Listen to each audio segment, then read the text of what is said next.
Welcome to the Isle of Palms Resort and Beach Club. This video is going to be my review of my vacation at this timeshare. Now first let's talk a little bit about the check-in procedure, because when we first got here I couldn't find the address, couldn't find the resort. Finally I called them and found out that I was supposed to check in here. Yes, it's a gift shop. And I walked up to the counter. Yes, it's the place where you buy your merchandise at the gift shop. But once I got past that, we started checking in, and I found out that to get there, I had to go to a place called the Sea Cabins, because there is no building labeled the Isle of Palms Resort and Beach Club. So once I got checked in, I went to the Sea Cabins and found my unit. So let's go look around.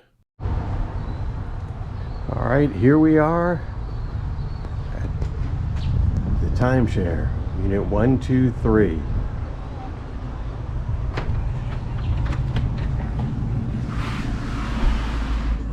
You walk in the door and you're in an immediate hallway. Behind the door, you have a place to hang your coats.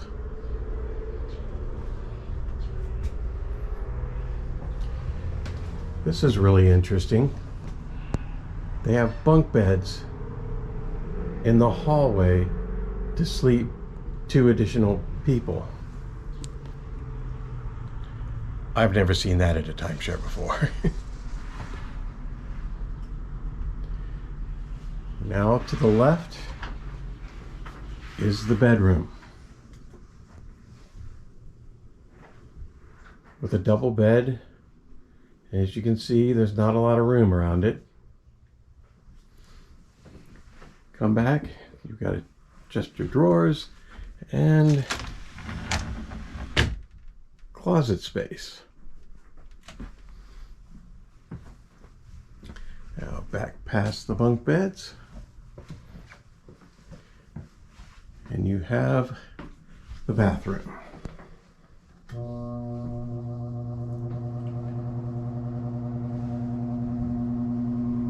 The fan, and the toilet, and the sink, and a nice shower.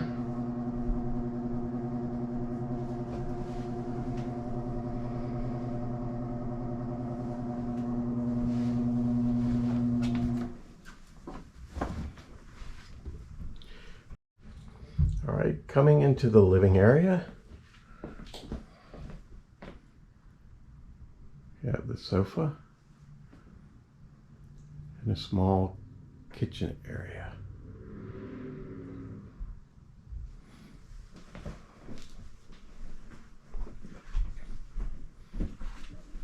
Out on the balcony, turning.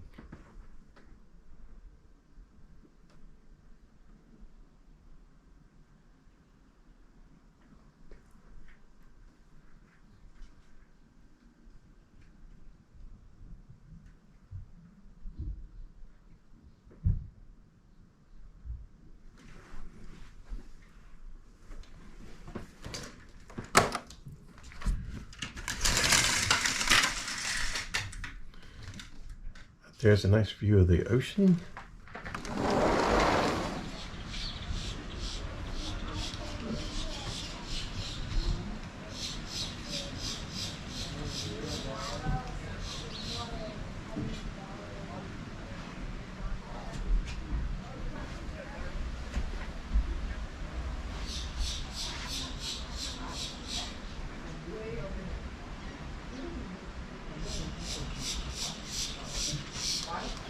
That's the way to the beach.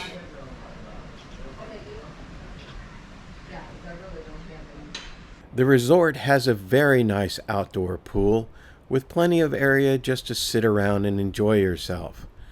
And they have a lot of parking behind all the units, so we never had a problem finding a parking spot.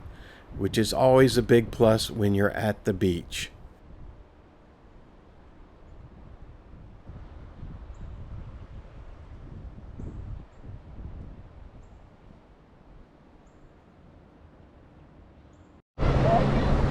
Okay, can you believe this timeshare has its own fishing pier you can go out on? That's pretty amazing. I have never seen that at a timeshare before.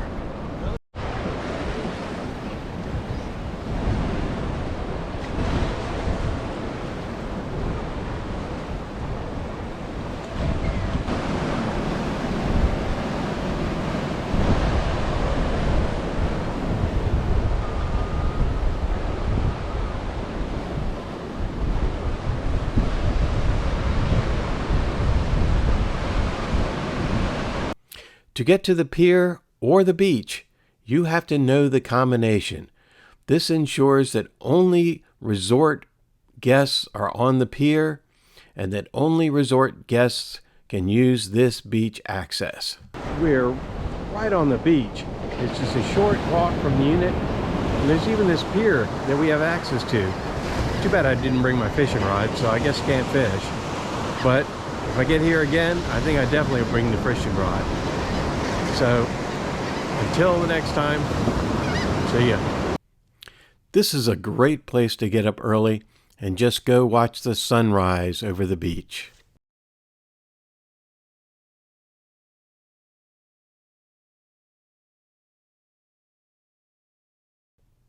Now let me tell you about some of the places we went to eat. We went to Pappy's, which was just a short walk from the timeshare. I really liked the old Volkswagen bus front that was in the restaurant. We also went to a place called Dunleavy's Pub for their $10 burger and a beer night. What a deal. You gotta love a place that has a senior surfer license plate hanging on the wall. Ben & Jerry's was almost across the street from the timeshare. And now for my favorite place, Poe's Tavern. This place had a very interesting decor dedicated to the life of Edgar Allan Poe, and it also had very good food.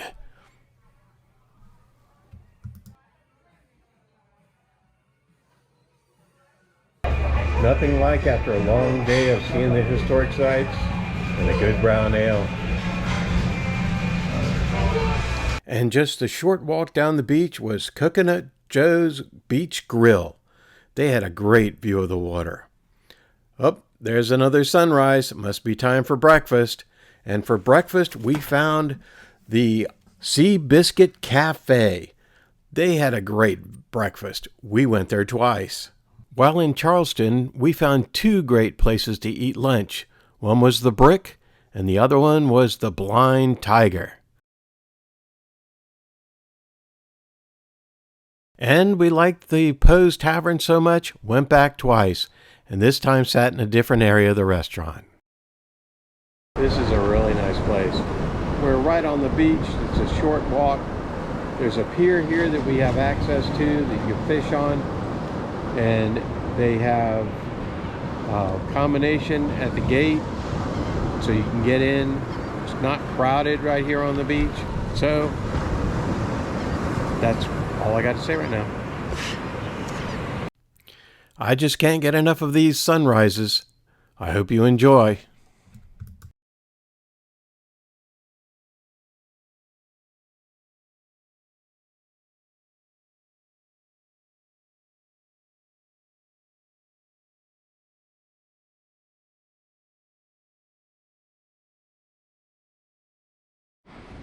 All right, it's the last day of the timeshare vacation, and I've had a great time. This is a really good place to take a history vacation. On this trip, I've been to several places. Spent 2 days in Charleston, and the other days running around the countryside around here nearby, and a little bit of time just enjoying the beach.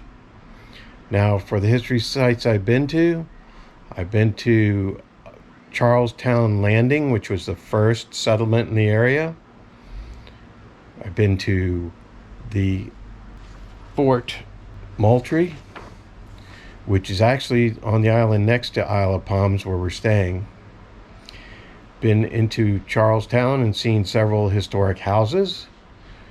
And I've been to the Hunley. That was interesting. Even went over and saw the grave sites of the crew. Went over to the Charles Pinckney plantation and looked around a bit. So overall, I would say a great history vacation. Plus the timeshare, although it's only a 1-bedroom, has been very comfortable, and I've enjoyed the amenities here. The pier was really nice to go out there and watch the sunrise. The restaurants around here, there's a lot of good places to eat, and some are within walking distance, so you don't even have to get in your car. Some of them have waterfront views, so you can hear the waves crashing on the beach while you eat dinner. That's a big plus. Now, a timeshare vacation is so much nicer than staying in a hotel room. In a hotel room, you get one tiny room with a bathroom. If you want to watch TV, you practically have to sit on the bed. Not very comfortable. Here, you've got couches, you can relax, you've got a balcony. I can hear the wind blowing and the waves crashing on the beach. Now that's what I call a good deal. Now, just for kicks, I went online to see what a place like this would rent for. And believe it or not, this place would have cost me over $2,000 for the week. But as it is, by owning a timeshare and trading it through RCI, my total cost is about this. I paid $450 in maintenance fee for the unit that I own in Virginia Beach, and then I had an exchange fee of $250 through RCI. So that brings my total cost for the week to $700. Well, of course, I do have a membership fee that's an annual fee to RCI, which is about $100. But I haven't paid that membership fee in years because I have a credit card that gives me rebates, and I use those rebates to pay for my membership in RCI. So if you're looking for a place to go to spend a vacation near the beach and go visit beautiful Charleston, South Carolina, it's just a short drive away, and have a great history vacation, I'd recommend trading into this place. But it's going to be really hard to get into this place during the prime season because they only have 7 timeshare units at this resort. Only 7. So that's not very many. So plan ahead. I traded for this unit almost 2 years in advance, which is why I have it. I've come in the off season at the end of April, which is a great time to be down here. It's warm enough to enjoy yourself, but not hot and not too cold. And the kids are still in school, so it's a great time to come, which most people consider the off season. Well, I hope you've enjoyed my video on this timeshare, and I would highly recommend this place. So until next time, enjoy yourself, and goodbye.